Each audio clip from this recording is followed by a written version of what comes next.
Well, we made it to the Kirky. It's Tuesday, 13 August 2024, and we bought the two ladies. We got a really good deal on both bikes. This one is going to be Chaz's bike, 2003 883 Sportster Custom. So the bike is super clean. The engine, a little worn down, but it's good for Chastity to start learning on. Won't produce a ton of torque because the engine's a little tired, but the bike is super clean. Looks almost brand new. We looked it over a couple of weeks ago, or a week ago, right after I had the accident. This 98 is a running bike. They put a 1200 big bore kit on it, including the heads, and I don't know what else this guy did. I've never seen an oil cooler on a Sportster, so the guy put an oil cooler on it. I have no idea what he did to it. The guy that sold the bike to the lady we bought it from up in north central New Mexico. So the bike is a little rough, but they totaled my bike, the 2001 Sporty that I had the accident on. This will be the donor bike. Chastity's is too clean. That black one is too clean to use as a donor bike. So that's the 2003 883 Custom, the XLCH, and this is the 1999 base Sporty, the XLH, or 1998. So it's an 883, but bored out. The guy blew the original engine, is what the lady told me. The guy that she bought it from has the original spokes on it. They thought these were Screaming Eagle mufflers. I've never seen Screaming Eagle mufflers that look like that. And Harley-Davidson would have stamped them Screaming Eagle. Harley's like Indian, they stamp everything. But it has the original laced wheels, and if they total my bike and this becomes the donor, I'm going to keep the lace wheels on it this time. I'm not going to change them out, and I'll probably end up keeping the buckhorns on it, which is what my bike came with originally. But if it becomes a donor bike, then it's going to get customized just like the other one was. So the other one will donate the front fender, the rear fender, and this gas tank, which is a 3.3, will get painted to the 2001 Harley-Davidson Luxury Rich Red and Black. So we got the ladies home. That's it. For now, from the Kirky, Espinosa out.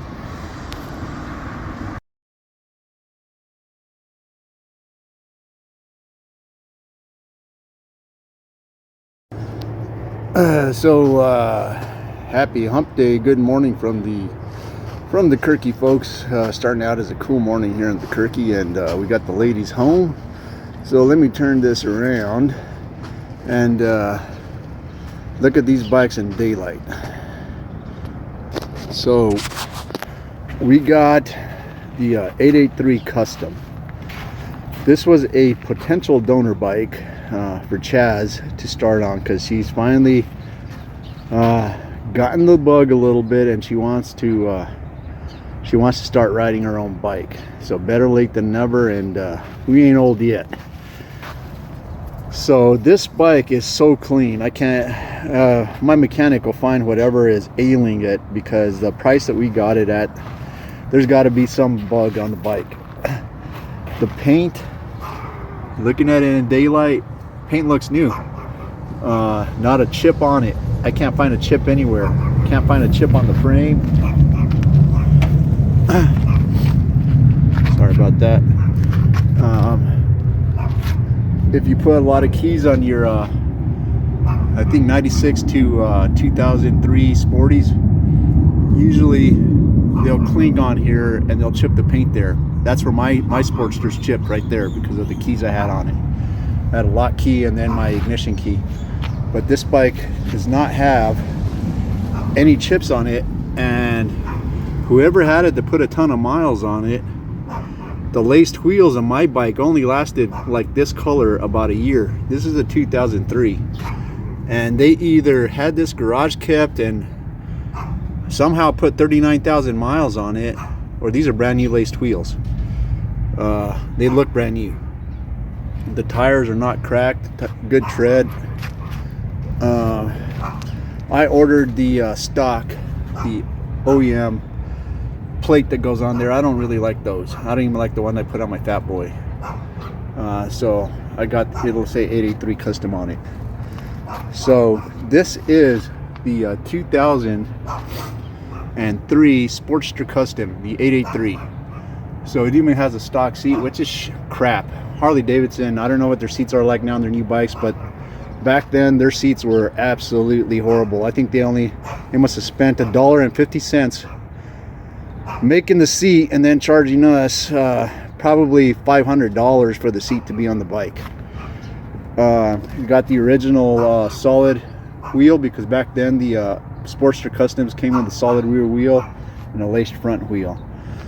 So this bike is super clean. Like I said, it looks new. This bike was obviously garage kept. That is just from, we drove the rain yesterday. Those are specs from the rain. But I don't know how this bike looks this way and was able to be the price that we bought it at. So we're waiting to see. And if there's something really seriously up with this engine, our mechanic will tell us. And the guy that sold it to me knows our mechanic, so his reputation's on the line too with my mechanic. And we asked our mechanic before we bought the bike, because we couldn't believe the price, if the guy was legit, and he said, yeah, he's legit. There's a little bit of wetness right there, and that's where all these Evos start to get a little wet with that gasket. But the engine itself is not dirty, because my Evo did that. So here's where you can start to tell the age of the bike a little bit. Right there. So the bike it's been cleaned, but it's a 21-year-old bike, and there's a little bit of wetness right there, but it's nothing to be seriously concerned about. I would expect that on here, and I would expect that wet spot. I actually would expect this to be more wet and dirtier there. A little bit of staining right here, but my mechanic will tell me what's up with this engine, and if we have to do major work on the engine, the price that we bought the bike at, we'll be able to do it. So there it is. So here's the first one, 4 minutes. I hope this one loads up. So I'll make another one for the 1998 base 883. So with that, on Chastity's new to us custom, Espinosa out. All right, part 2, the 1998. So this bike is going to be the donor bike if my motorcycle that I had the accident on is totaled. The insurance company hasn't made a determination yet. They just contacted us to send them pictures. So they still have to have an adjuster come out and look at the bike, and will tell us whether or not it's going to be totaled. Tomas has to, our mechanic at the fab shop will have to measure the bike, see if the frame was bent or not. So there she is. She looks rough. My mechanic's either going to tell me that I got a junk of an engine here and it's just a paperweight, or that I got a gem. It has Screaming Eagle heads on it. So this guy, when he redid the engine after blowing up the original 883, put heads plus the pistons and cylinders. I don't know if he did anything with the cam. He probably did.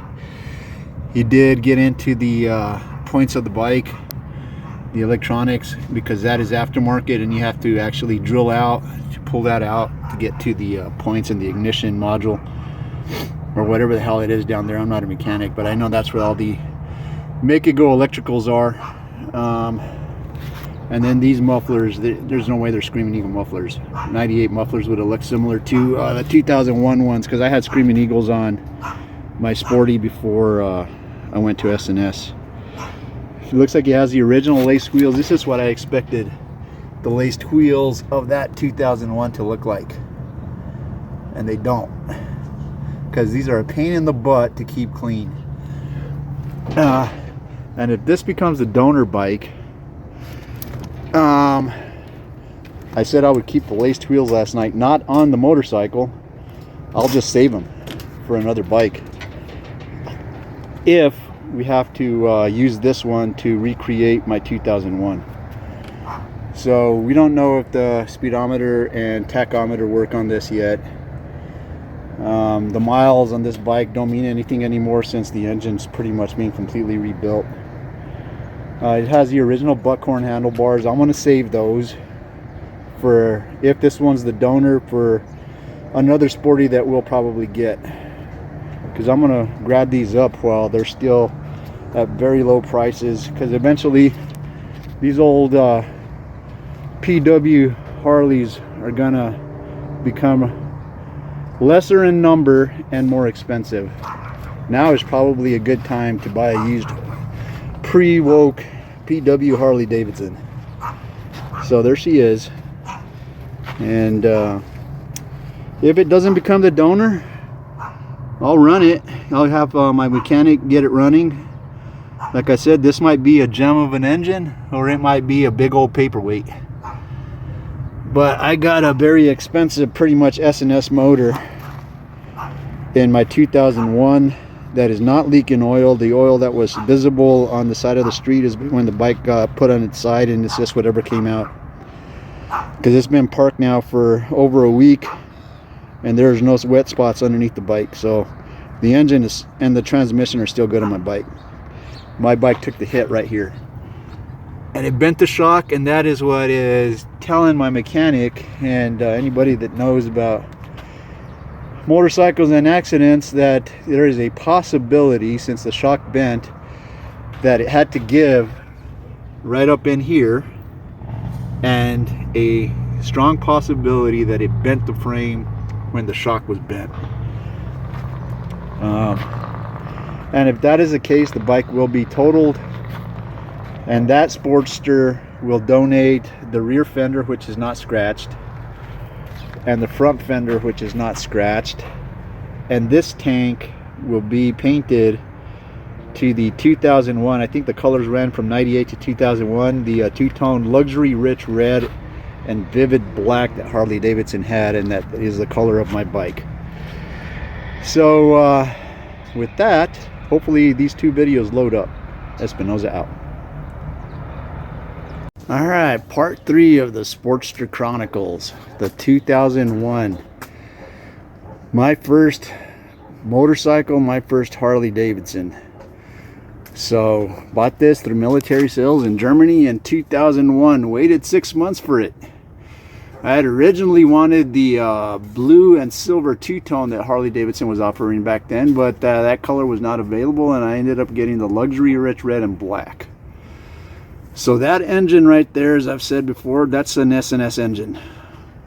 The heads were redone by Performance Machining or something like that.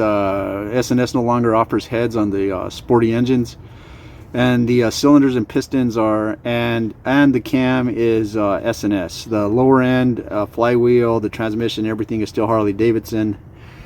There's the beautiful Betty Page adorning the derby cover side of the bike, and here we go. So home slice here in Albuquerque crossed over into my lane and hit me, T-boned me pretty much. Coming, he was going north, I was going south on a road called San Pedro. I had the right of way, he did not. So I guess his insurance, and he will take the hit. Of course, obviously, he didn't see me. Like, they never see us. That's always the case when we get hit on bikes. But bent the shock. So that is what is telling us that there is the possibility that the frame is bent. And if the frame is bent, this bike will be totaled. If it's not bent and the insurance company totals it, I will keep the bike. And we will get a swing arm for it, and I can get a swing arm for a reasonable price, and we'll find a tank and we will rebuild her. If it is totaled because of the frame, that 1998 883 that we just got will become the donor for this bike. It's the same chassis. 1996 to 2003. The Harley-Davidson Sportsters had the same chassis on them, regardless of engine size, because it's a bore and stroke that tells you your engine size. If you were to measure the exterior of the engines of an 883 and a 1200, they're the same. So no scratches on the fenders. These fenders will become donors. My beautiful little eyebrow nacelle there, still good. My handlebars, my custom handlebars, are bent and trashed. You can see how clean we had the bike. I got these with the turn signals integrated into the handlebars, which really cleaned up the bike. All the internal wiring is inside the handlebars. Trashed the gas tank. The carb cover for the S&S carburetor is good. The heat shields on the Vance & Hines mufflers are trashed, but you can get the heat shields replaced without having to buy the entire exhaust system again, which is what I will do. They're expensive, but not as expensive as rebuying the full exhaust. No scratch on the oil tank. Really just the handlebars, gas tank. My Corbin seat, which I had reupholstered a few years ago, is not torn, not scratched. There's my Arlen Ness mirror that got damaged, which were good for nothing other than safety requirements for having the Sportster on the road, because I couldn't see crap out of them. So they look good. They met the legal requirements to have the bike on the road with mirrors, yada yada yada, blah blah blah. Even with my bikes, I have good mirrors. I always look over my shoulder before I change lanes, which you should do if you're riding a bike. So no scratches on any of this from tipping over. My fender is good, other than the little nicks that were already on it from my use. This is bent. I had my taillights, my signals integrated into the license plate, so I had paid for that. I'll have to figure out if I want to continue to do that with the rebuild or what I'll do. So my helmet, which will get replaced by my insurance company. It's not my first accident, so my insurance company replaced my previous helmet and my gloves. So you can see, if I wasn't wearing a helmet, I'd be probably speaking from a different physical perspective right now. But so that is where I hit the pavement. So it's up to you whether you want to wear a helmet or not. I think that should be your option as an adult, just like it is to cut your junk off as an adult, not as a child. So it's your noggin. You're an adult. We all take a risk when we get on a bike. You take a risk if you get on a bike without a helmet. That is multiplied exponentially by the risk you're already taking by getting on a machine that provides absolutely no protection if you get into an accident. So that saved my head and my face, and my jacket from my Harley-Davidson heavy leather jacket saved me from road rash, but because it didn't have elbow pads, it did not save me from getting a fracture on my right elbow. So hopefully in a couple of weeks I'll be back on the bikes. There's Wonder Woman right there under my tarp till we figure out how to make a cover in here.